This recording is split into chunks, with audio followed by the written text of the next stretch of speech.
Like, what's to that Keefe D shit, that Tupac shit? Oh, the Keefe D shit is the only time I've ever heard of my interview being used in a court case. And you have to understand that before I interviewed Keefe D, he wrote a book about everything he did. He said he killed Tupac in the book. He said he was involved in the Tupac murder in the book. So are they saying after your interview? The whole interview. Well, sorry, go ahead. So are they saying after your interview what got a bump? He been saying this shit for years, writing books and shit. Then they said, well, the book happened.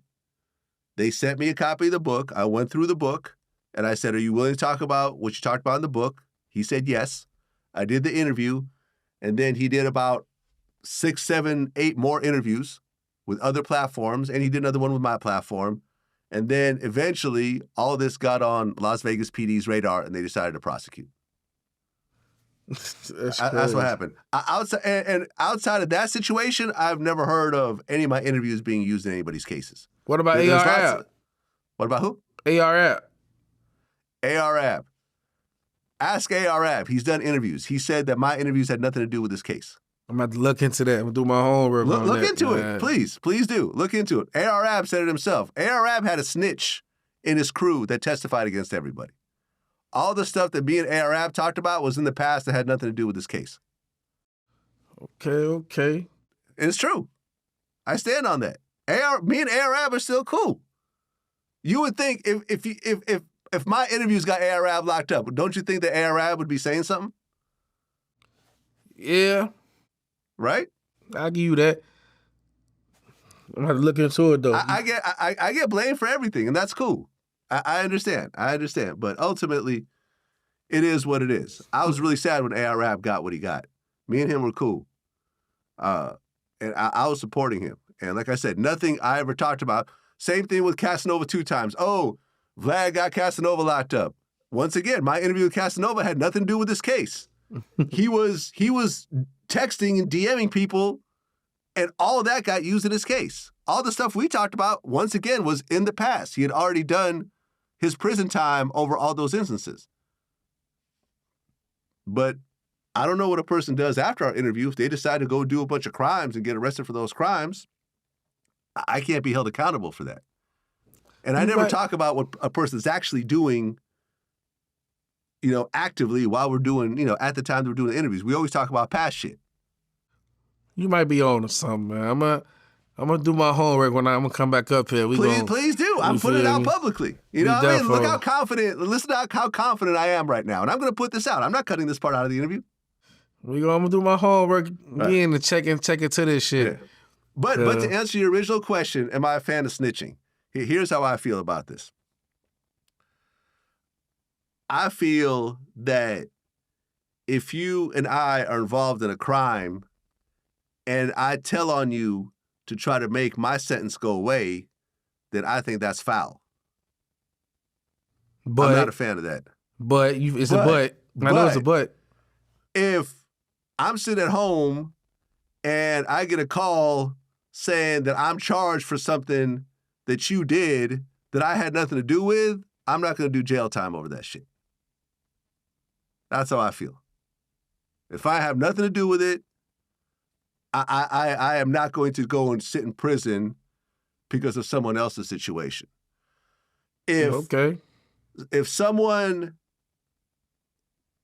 like I had a home invasion happen, right? I was at a girl's house, and a dude jumped in and attacked me and tried to kill me, and I ended up getting out of that situation. Recently? No, this was a long time ago. This was like 18 years ago or something. So you was trying to get some pussy and a motherfucker beat your ass. You was thinking with your dickhead, pause. That's not exactly what happened. I was fucking with a girl and her ex-boyfriend climbed up. Thinking with your dickhead, pause, and got fucked up. In so many words. He jumped in through the window and attacked me in the middle of the night. Oh yeah, Cat Burglar. I thought, yeah, basically. You got your ass beat by a Cat Burglar. Yeah, it was that's what I thought initially. And then I found out that the dude was like her ex-boyfriend or whatever, and he was mad that I was fucking with her. I ended up fucking him up so bad that I thought I killed him. So you won? You won the fight? Yeah. So you got a little swabble in you? Well, he was acting like he had a gun. So I thought I was gonna die. So I just blacked out. I just went into full-blown survival mode. You know, I don't exactly even remember what happened, but I remember thinking that he was dead when I walked out of the room. And, you know, the police showed up, and I told them what happened. I said, hey, this dude jumped into the window. I protected myself.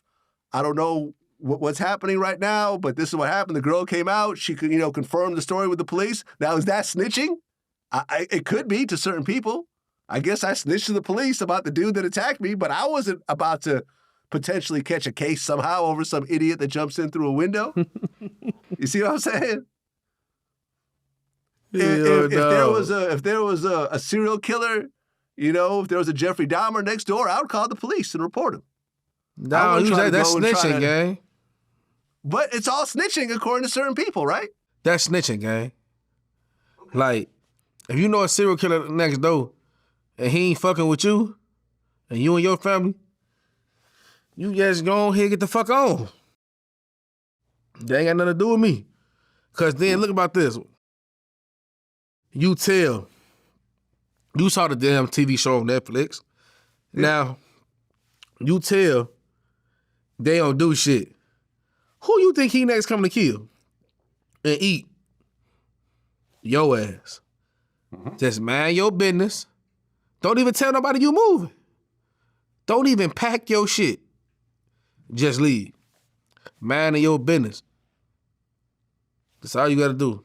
When you mind your business, you live longer, you be healthy, you gotta worry about nothing, you start getting more money, because you ain't worried about what the next motherfucker got going on, especially a motherfucking serial killer. I ain't fucking with it. Mind my business. Okay. Well, so let's just say that you mind your business and then he ends up eating your niece. I knew that was coming. You could have called the police and stopped it. You didn't want to get involved, and now your niece is dead and eaten by a motherfucker.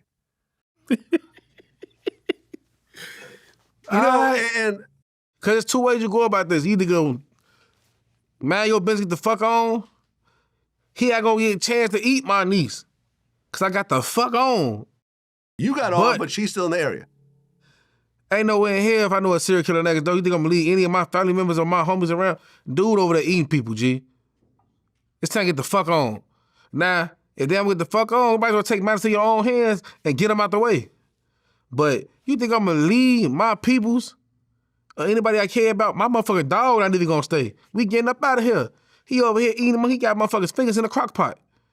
We finna get the fuck on. If you don't wanna leave, we gonna deal with it ourselves. If you don't like something going on, you deal with it yourself.